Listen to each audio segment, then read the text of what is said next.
Hello. In this edit, I'm going to show you a couple of new features of SuperimposeX that you may or may not have noticed as yet. One of them is in beta testing at the moment, but it's going to be coming out really soon. So I'm going to open SuperimposeX and I'm going to start a new session. I always like to start by going to colors, and that way I get a high resolution screen, and I'm going to go to choose. I'm also going to turn on the screen. I'm going to one of my settings here, and you'll notice here that I have a session option called enable touch indicator. It's the second one, and I'm going to turn that on. And what that's useful for is if you're doing a screen recording, it can show you where you tap on the screen. Another new feature that has been added in version 1.9.0.1, which you can see in the bottom of the screen, the version number of SuperimposeX is displayed there, is a feature called prune. And what that does is it looks at your sessions and it removes the history from each of the sessions. So if you're doing a lot of editing within a session can get bloated up in size. The delete option deletes all your sessions outright, but I find it useful to keep sessions. And my sessions were actually at 2.5 gigabytes before I used the prune feature, and it just took a couple of seconds and it brought it down to 1 gigabyte. So let me show you the prune feature. It will erase your undo redo steps from your sessions to minimize space. Do you want to prune? So I'll say prune. And as you can see, it's running through all of the files, and it became 1.4 gigabyte because I had already pruned my folders.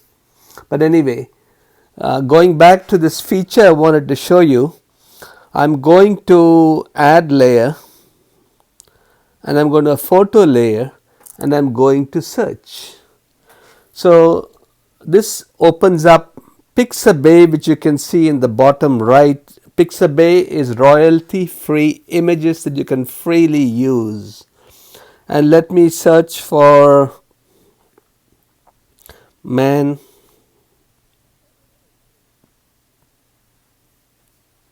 So here's different images of a man running. So I tap on one and it downloads it into my image, and I can say choose. But now what I would normally have to do I'd have to mask out the man. Instead, what I can go to do is mask, and under mask tool on the very top you can see there's a feature called the automask people. So when I click on that, it analyzes the photo and magically removes the background. Isn't that amazing? So let me show you again. I go to layers, add layer, photo layer, search, and I can choose maybe a different person. And I can crop it because I don't really need all the extra area anyway. I'm interested in the man, so choose. And mask tool, auto mask, and there we have it. As you can see here, it does need a little bit of cleanup because, for example, between his hands it's not cleaned, but that can be easily fixed by going there and just touching that with that tool, with the magic. So what I find it helpful to do is to just display that layer and then tweak it a little bit. Here's another one between this hands. but I think this is good enough for most purposes. So I've masked that. Let's try it again on something else. Layers, add layer, photo layer, search. Let's search for something else. Soldiers.